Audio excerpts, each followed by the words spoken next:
For the past weeks, I've seen some very, very sensitive, informative, disturbing, confusing posts nyorwa naDr. Marambire. And mukutaura kwavo kwese pamapost ese and the conversations avaita vanhu pano pavainyanyobata ndepekuti dzokerai kumba munoshanda. Kana if you're in the diaspora ku South Africa, Mozambique, Botswana, wherever you are, dzokera kuZimbabwe unotanga kushanda uri kuZimbabwe. So zvimwe zvese information ese yaitaurwa, but vanhu vainyanyobata ipapo kuti ndakuudzwa kuti ndidzokere kuZimbabwe. One of the questions that people were asking kuti chii chakambondibvisa ikoko in the first place, ende uye kana ndichinge ndaenda chii chandiri kufanira kunoita ndaenda ikoko. So this is a word of advice that is coming from someone who's a business person. Ari kuona kuti kune opportunities ariko. But a few points that I want to talk about, a few things that I also want to say.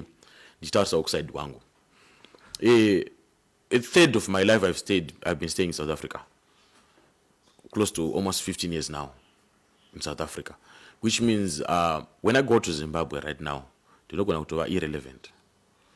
Staying there for 2 weeks, 3 weeks, ndotoona unge vanhu vane zvinhu zvavo zvavari kutoita, vanhu vakatoona magepa avo, vakatoona paurifana kuita. Not saying there are no opportunities for me coming back to Zimbabwe. There are a lot of opportunities. Some of them, they demand a huge sum of capital. Some of the opportunities, they demand a huge sum of thinking to coordinate and kubatanidza pfungwa dzevanhu nemari iripo on the ground. But chakanyanya chinogona kundimisa kuita relocate right now inyaya yekuti ndatojaira upenyu hwandiri kurarama. Andinoti ma-achievements anogona kunge atosiyana nemunhu ari kuZimbabwe, anogona kunge atosiyana nemunhu ari kugara mune imwe location. Because ini kwandiri achievement inogona iri yekuti I'm surviving, I'm managing to take care of my family, I'm managing to send ndinogona kutotenga stand ndichibhadhara mudeme wangu. The pace may not be that fast, but something is happening. Kozoti umwe munhu ari kuZimbabwe ari zviri kukurumidza tikangwana stand tatoivaka after 3, 4, 5 months yakutonogara ikoko. So pace yekuitika kwezvinhu inogona kuti unoona okay, kune munhu ari kudiaspora asina kunyatsowana formal job, a decent job, zvinova mutorera nguva yakati rebei kuti azosvika pane pachitariswa nawo kuti anofanira kusvika svikira azoisa marata pa7 roomed house yestand yaanenge atenga nemari yake. So I feel kuti nyaya haisi yekuti move to Zimbabwe, nyaya ndeyekuti iva nepfungwa dzinoona kuti pauri pari right here, zviri kuitika muupenyu hwako, are you happy? Hausi kufanira kunge uri kukombita nemunhu ka, remember uri kufanira kunge uchikombita newe, because uri kufanira kukombita newe ndechekuti pawanga uri nezuro hapasi paunofanira kunge uri nhasi, uye uri kuzvipusha understanding the potential iri mauri.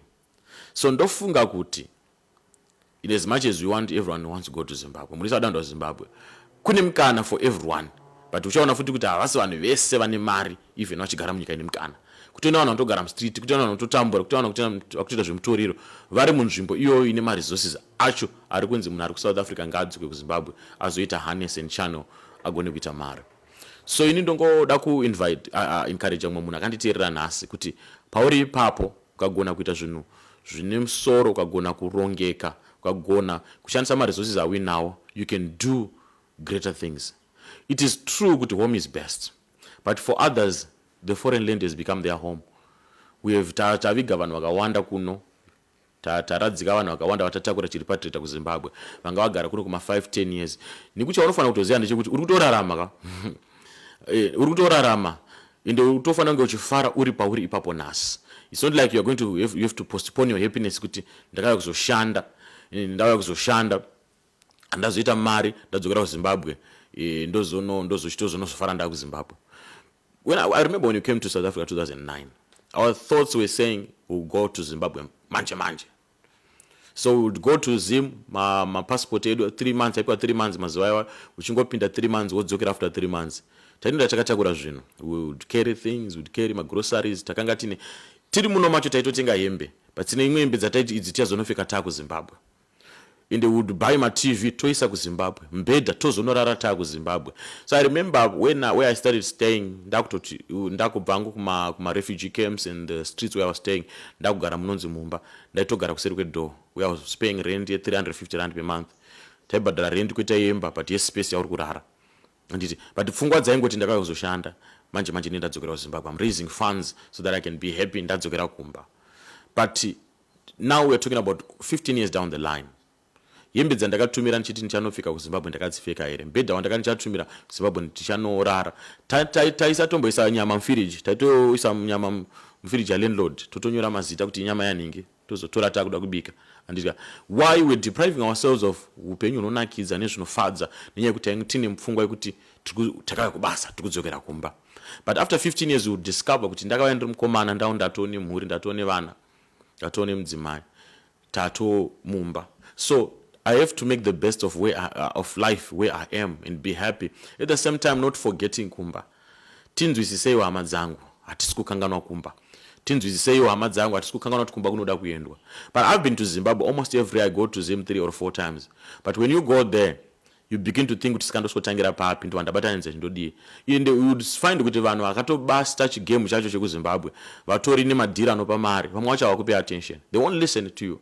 They won't give you a chance even kuti vanyatso. Hakuna munhu anoda kunyatsobudirira pachena munhu kuti ndiri kuita mari. Hakuna. Kuti uchitaura kupinda madeals avo, masecos avo, but you discover kuti they are very protective of their sources of income. Kunyatsokudza kuti akasimuka sei, akazodai so, azvionetsa. Saka you find kuti if you go to Zimbabwe for 2 weeks for holiday, kana wapusha waita 3 weeks kuZimbabwe, chaunenge wanyatsobatanidza chaicho, unenge uchingoona vanhu vachimhanya-mhanya, vanhu vari busy, kuti unyatsozvipfekera muzvinhu zvacho zvinokunaonetsa. But we thank God kuti recently we thank YouTubers like Anakunda Ichitima, Ana Kelvin Birioti, a lot of guys who are doing it. Nasikana ndakaona vari kuita mavideos vakutirakidza nyaya yekuita invest back kumusha, especially using your rural land yaya kutanga kufuya huku, kufuya nguruve, kuita ma B&B. But you discover also kuti hakusi wese ane musha, and haasi wese ane mari kunyanga ine musha ikunotanga kudevelopa. That's not an excuse for not starting. Tokunangotanga pazero uchingokwira. But ndoda kuti shoko ndoda kuisa kunzoko, hakuna asingade kupfuma. But sometimes ma motivational speeches anozonyanyowanda panofanira kunge tichingopiwa capital. Panofanira kutoti handisi kuda motivation, chingondipo mari, chingondipo tsaza, zvangu zvova zvotanga kubatana. Mapacha handisi kukurudzirwa kushanda nesimba, ndinoda kunzipiwa 500. Ukatondipo kamari mbichana ndokona kutanga kutopusha. Ndipo capital ndokona kutanga kupusha. But I want to thank Dr. Marambire for igniting that debate and bringing his thoughts to the public platform so that zvinotipa kuti tifunge. Nikuti also kutaura chokwadi muno mudiaspora ukagara uri comfort zone, celebration yaunogona kuita every month kucelebrate kuti wana mari kubhadhara rent. Wangobhadhara rent to kudzwa iJehovah ndakwanisa kubhadhara rent. Thank God ndakwanisa kubhadhara rent. Rent yekuti ndane dzimwe 31 days ndine pekugara ndichinotsvaga imwe mari yerent. So you live also a life yemaseko ekunoramba chikutendera panzvimbo imwe chete. You are able to pay your rent, you are able to eat. Zvongoperera ipapo. But I want to encourage us guys. We can push, you can do the best. Pane mumwe mutaura anoti iye, if you cannot run, walk. If you cannot walk, crawl. Whatever you are doing, make sure there's movement. Pane kukambaira kana watadza kufamba, kana watadza kumhanya, famba, kana watadza kufamba, kambaira. So that you make sure that there's movement, you are bettering your life, you are developing yourself. Zita rangu ndozi Pastor Godwin Chirume. Kana uine pfungwa dzaunofungawo dzakasiyana dzandafunga, leave video in the comment section. Share this video with your friends and relatives. Also subscribe to my YouTube channel yakanziyo Godwin Chirume for more videos that you might not find here on YouTube. To meet again in my next video. Have a blessed day. Peace.